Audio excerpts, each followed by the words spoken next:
নমস্কার, আমি নয়ন রায়। যতই তর্জন যতই গর্জন হোক না কেন, সরাসরি সাবজেক্টে আসাই ভালো। দিলীপ ঘোষের দিকে পাল্লা ভারী, তা নিয়ে কোনো সন্দেহ নেই। হাওয়া সেদিকেই বইছে, কারণ বালু এলাকার থেকে অনেকটা দূরে গোপীবল্লভপুরে হাওয়া কিন্তু ঘুরছে। বিধানসভার অধিবেশন চলাকালীন বিরোধী দলনেতার সঙ্গে দিলীপ ঘোষের মিষ্টিমুখ হয়েছে, বৈঠক হয়েছে। তিনি বলেছেন যে আমি রাজনীতিটা করি, দলকে ভালোবাসি, কোনো পদ আমি কখনই বলিনি বা বলার চেষ্টাও করি না। আসলে দল তো চাইছে, দল তো সে কথাই বলতে চাইছে। কারণ হচ্ছে যে এলওপি যেভাবে আক্রমণ করছেন, দিলীপ ঘোষও সেভাবে আক্রমণ করেন। বিগত দিনেও করেছেন, অতীতেও করেছেন, বর্তমানে করছেন, আগামী দিনেও করবেন। কারণ ভোটটা ইম্পর্টেন্ট খুব, বিশেষ করে বিজেপির কাছে। তাই স্বাভাবিকভাবে সাংগঠনিক শক্তিবৃদ্ধির ক্ষেত্রে দিলীপ ঘোষের গ্রহণযোগ্যতা কেন্দ্রীয় স্তরে গুরুত্বপূর্ণ।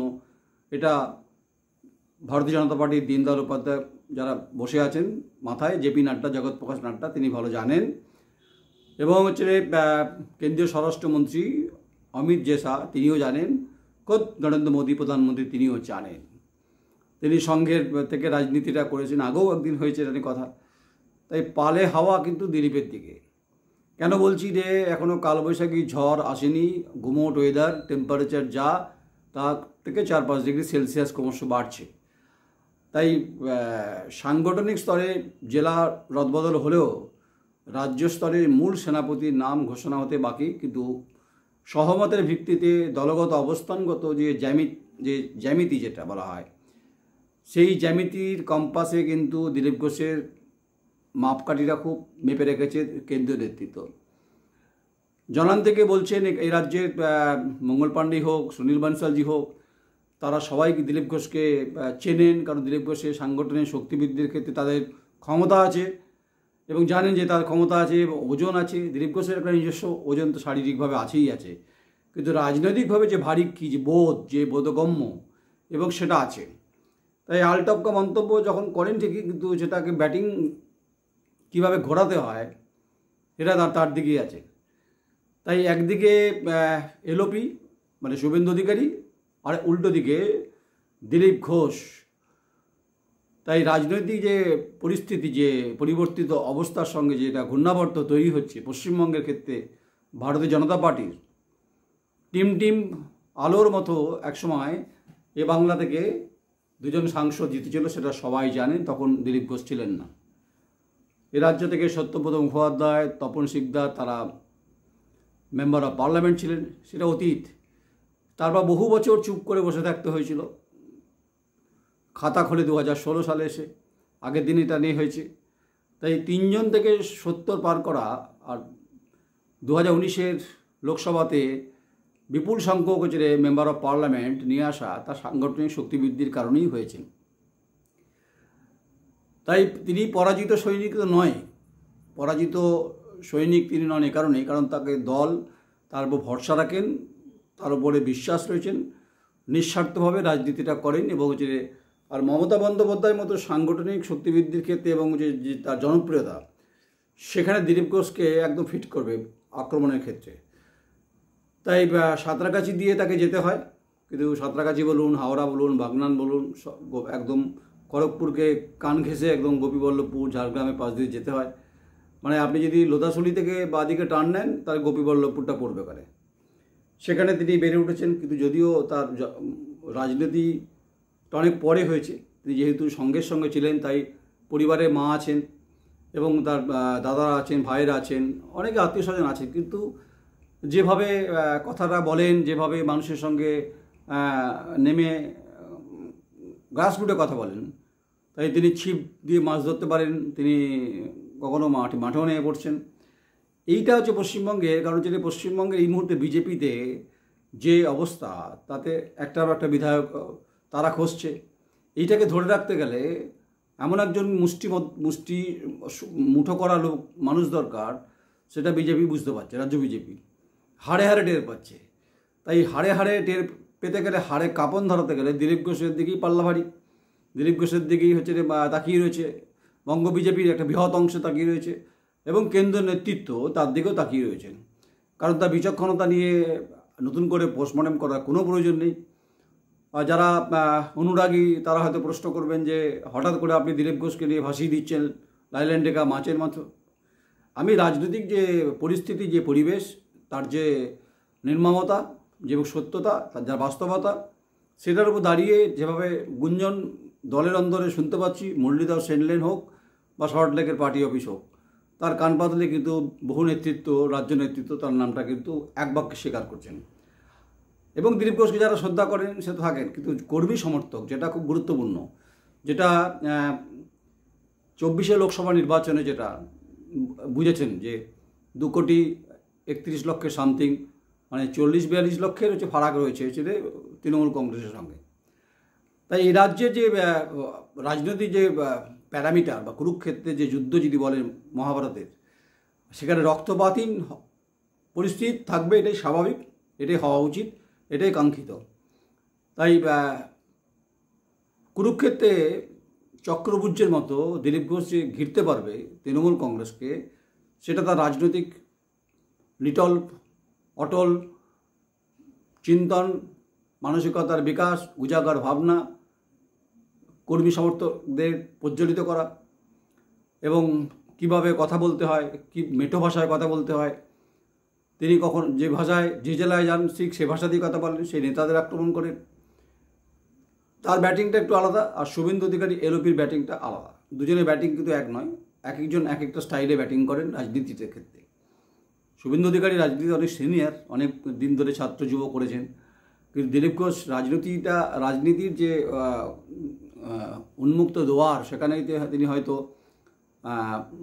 নেই, কিন্তু সংগঠনটা তিনি দীর্ঘদিন ধরে আরএসএস এর করেছেন, আন্দামানে ছিলেন, আগের দিনও কথা হয়েছে। তাই দীনদয়াল উপাধ্যায় ভবনের সিগন্যালটা অপেক্ষা, পাল্লা তার দিকেই ভারী, হাওয়া সেদিকেই বইছে, গোপীবল্লভপুরের দিকেই বইছে, ওপর থেকে বইছে, সনসন করে বইছে। কারণ এই মুহূর্তে বিজেপি যে লক্ষ্য, যে মিশন এবং ভিশন, যে 26-এ তারা ক্ষমতায় আসতে চান, হিন্দু ভোটকে একাট্টা করতে চান, এবং এই যে একাট্টা করতে যাওয়া এবং হচ্ছে আক্রমণ পরাক্রমণ যেভাবে এলওপি করছেন, শুভেন্দু অধিকারীও যেভাবে বলছেন, দিলীপ ঘোষও সে একই কথা বলছেন, ব্যাটিং লাইন এক, বটম লাইন এক। বটম লাইন হচ্ছে নবান্নের 14 তলা। সেই দিলীপ ঘোষকে লাঠি হাতে মানে ঘোরানো, ঘুরপাক খাওয়ানো মতো বাংলার মানুষ বিভিন্ন সময় বিভিন্ন রূপে দেখেছে, বিভিন্ন ছন্দে দেখেছে, কখনো বুলেটে দেখেছে, কখনো মাঠে দেখেছে, ঘাটে দেখেছে, রাস্তায় দেখেছে, মহানগরে দেখেছে, পথে দেখেছে, প্রান্তরে দেখেছে, গায়ে দেখেছে, আবার দিল্লিতে দেখেছে। তিনি রাজনৈতিক যে চেতনাবোধ, তিনি খুব অন্য ফর্মুলা, তিনি কোনো ফর্মুলাতে তাকে বেঁধে রাখা যায় না। তিনি তার ফর্মুলা নিজেই তৈরি করেন ও নিজেই ভাঙেন। তিনি প্রতিদিন ক্রিয়া বিপরীত প্রতিক্রিয়ার তিনি ফর্মুলা নিউটনের মতো তিনি ভেঙে দেন, কখন তৈরি করেন। এই ভেঙে দেওয়া আর তৈরি করার মধ্যেই তো 3 থেকে 70 প্লাস, এবং 19 সালে বিজেপির ব্যাপক জয় ওই যে লোকসভার ক্ষেত্রে, 24-এ সেটা হয়নি, এটা তো দল একটা পোস্টমর্টেম করেছে। তাই ভুয়ো ভোটার নিয়ে যখন তৃণমূল কংগ্রেস ঝাঁপিয়ে পড়েছে, তেমনি ভুয়ো বিজেপি বহু কর্মীরা আছেন বলে অভিযোগ উঠছে মুরলীধর সেনলেনে, যারা তৃণমূলের সঙ্গে সখ্যতা রেখেছেন। সেটা দিলীপ ঘোষ বুঝতে পেরেছেন, শুটকি মাছের গন্ধ দূর থেকে শোনা যায়।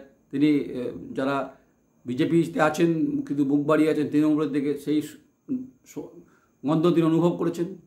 তাই পালে হাওয়া দিলীপ ঘোষের দিকে পিছনে সহমতের ভিত্তিতে অক্সিজেন দিচ্ছেন হচ্ছে রে শুভেন্দু অধিকারী, কারণ তাকে দুজনই হচ্ছে রে 2 মেদিনীপুর জেলার মানুষ।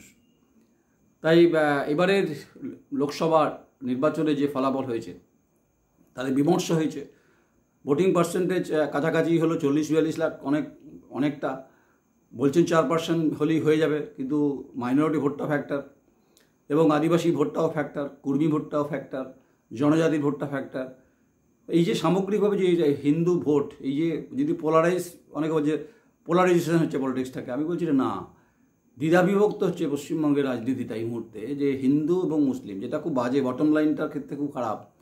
তাই পশ্চিমবঙ্গের এই মুহূর্তে তৃণমূল কংগ্রেসকে উৎখাত করতে গেলে যে ভাবনা বিজেপি স্বপ্ন দেখছেন, সেটা এখন থেকে না স্বপ্ন দেখে বরঞ্চ এমন একজন বিচক্ষণতার মাস্টারমশাইকে বসিয়ে দেওয়া হোক হাতে বেত নিয়ে, যে তিনি ছাত্রদের ঠিকঠাক পড়িয়ে দেবেন, সেটা দিলীপ ঘোষ। কারণ তিনি পাঠশালায় যেমন বা অবাধ্য ছাত্রকে চাপকে ঠিক করে দিতে পারেন, আবার যারা একটু বয়স্ক ছাত্র তাদেরকেও ধমকে বসিয়ে দিতে পারেন। কারণ তার রাজনৈতিক অভিজ্ঞতা যেরকম থাক না কেন, সাংগঠনিক ক্ষমতাটা কিন্তু তার সাদামাটা। হিন্দি বলেন, তিনি ইংরাজিতে কোনো সময় কথা বলেন না, তিনি বাংলায় বলেন।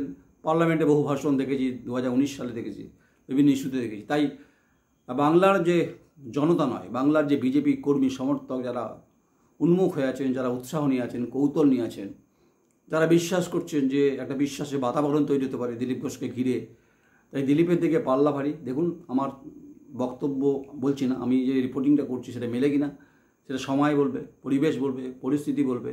আর না মিললেই তখন তো কমেন্ট শুরু হয়ে যাবে। কিন্তু আপাতত সিদ্ধান্ত কেন্দ্রীয় নেতৃত্বের, যেটা দিলীপ ঘোষের দিকেই আছে, তার বিচক্ষণতা এবং চুলে পাক ধরেছে কিন্তু তার। এবং মমতা বন্দ্যোপাধ্যায়ের সঙ্গে কিন্তু তার লড়াইটা কিন্তু খুব মানুষ দেখেছে। 2016 দেখেছে, 21 দেখেছে, 19 দেখেছে, 24-এ সে অর্থে দেখেনি, নিজে প্রার্থী ছিলেন। তাই এবারে 26-এর বিধানসভা নির্বাচনে অবশ্যই দিলীপ ঘোষও প্রার্থী থাকবেন, বিধানসভা প্রার্থী থাকবেন, নিশ্চিত থাকুন আপনারা। কিন্তু ব্যাটন এবং বল তার হাতেই থাকবে বলে মনে করছেন অনেকেই। উচ্চ নেতৃত্ব, রাজ্য নেতৃত্ব, মাঝারি ছোট সমস্ত বিজেপির যারা রাজ্য জুড়ে যারা আছেন তারা চাইছেন যে দিলীপ ঘোষই হচ্ছে একমাত্র ঠিকঠাক মাস্টারমশাই, যে ঠিকঠাক করে অবাধ্য ছাত্রদের শিখিয়ে দিতে পারেন, আর পার্টির ভেতরে যে ফোগলাপান আছে সেটাকেও ঠিক করতে পারেন। তার জন্য কড়া জর্দা আর কড়া পান আর একটু খয়ের দিতে হবে, তাহলে দেখবেন জিভ লাল হয়ে যাবে। এটা দিলীপ ঘোষ ভালো বোঝেন। দেখুন, আমার বিষয় ঠিকঠাক মিলছে কিনা, সঙ্গে থাকুন, কমেন্টস করুন, মতামত দিন। নমস্কার, আমি নয়ন রায়।